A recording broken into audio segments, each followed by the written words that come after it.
بسم اللہ الرحمن الرحیم۔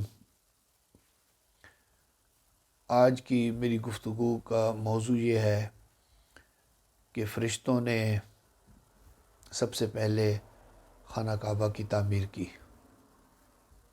حضرت آدم علیہ السلام، حضرت ابراہیم علیہ السلام، حضرت اسماعیل سے پہلے سب سے پہلے جو تعمیر کعبہ ہوئی وہ فرشتوں نے کی تھی۔ اگر آپ کو کوئی بات علم میں اضافہ کرتی ہے اور اچھی لگتی ہے تو آپ اس کو فارورڈ کریں، شیئر کریں اپنے فیس بک اور اپنے واٹس ایپ گروپ میں، تاکہ دوسروں کے علم میں بھی اضافہ ہو سکے اور وہ بھی فائدہ اٹھا سکیں۔ اللہ رب العزت نے جب فرمایا، سورہ البقرہ کے اندر ہے اور پہلے سپارے میں ہے، وَإِذْ قَالَ رَبُّكَ لِلْمَلَائِكَةِ إِنِّي جَاعِلٌ فِي الْأَرْضِ خلیفہ، کہ جب تیرے رب نے فرمایا فرشتوں سے کہ میں زمین میں اپنا نائب بنانے، خلیفہ بنانے لگا ہوں۔ قَالُوا أَتَجْعَلُ فِيهَا مَن يُفْسِدُ فِيهَا،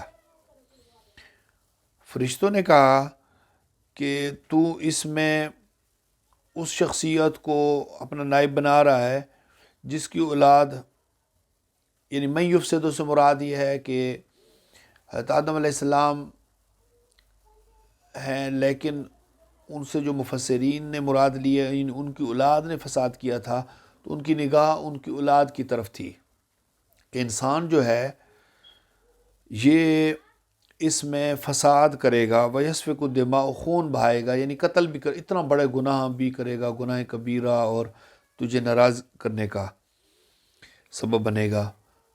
وَنَحْنُ نُسَبِّحُ بِحَمْدِكَ، ہم تو تیری ہر وقت تسبیح کرتے رہتے ہیں، وَنُقَدِّسُ لَكَ، پاکیزگی بیان کرتے رہتے ہیں۔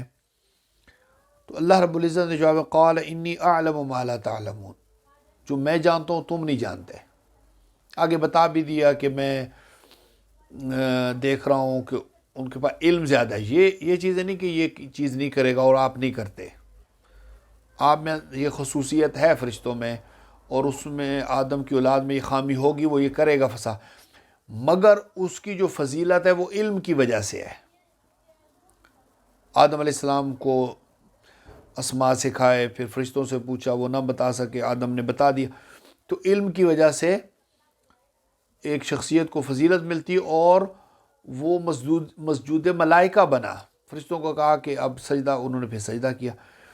لیکن فرشتوں کے ذہن میں ایک چیز آئی کہ اللہ ہمیں حکم دے، اللہ بہتر جانتا ہے، ہم کون ہوتے ہیں آگے یہ بات کہنے والے کہ یا اللہ تو اس کو بنا رہا ہے جو فساد کرے گا، اللہ بہتر جانتا ہے کہ اس کی کیا فضیلت ہے۔ تو یہ ہمیں نہیں کہنا چاہیے تھا، ہم نے یہ بات کیوں کہی اللہ کو، ہماری جرت کیسی ہوئی، شرمندگی ہوئی، پریشان ہوئے۔ تو انہوں نے نا چکر کاٹنا شروع کر دیے، یعنی آدم علیہ السلام کو سجدے کے بعد ان کو یہ چیز جب ریئلائز ہوئی تو چکر کاٹنا شروع کر دیے۔ جب 7 چکر انہوں نے کاٹے بیت المعمور کے، تو پھر ان کو یہ ہوا کہ اللہ رب العزت نے کہا کہ جو چیز آپ نے کی میں نے معاف کر دی ہے، تو ان کو بہت زیادہ خوشی ہوئی۔ اب اللہ نے حکم دیا کہ جو چیز تمہاری خوشی کا سبب ہے وہ آدم کے اولاد کی بھی خوشی کا سبب بنے۔ بالکل جہاں پر تم نے چکر کاٹے ہیں اس کے بالکل نیچے چلے جاؤ اور زمین پر ایک گھر بناؤ۔ وہ گھر ایسا گھر ہوگا کہ اگر اس کے آدم کی اولاد آ کر 7 چکر یعنی طواف کرے گی، 7 چکر کاٹے گی اور اس کے بعد دعا مانگے گی، تو میں ان کی دعا کو قبول کروں گا اور ان کے گناہوں کو معاف کر دوں گا۔ جس طرح تمہاری غلطی کو معاف کر دیا ہے، اسی طرح ان کی بھی غلطیوں کو معاف کر دوں گا۔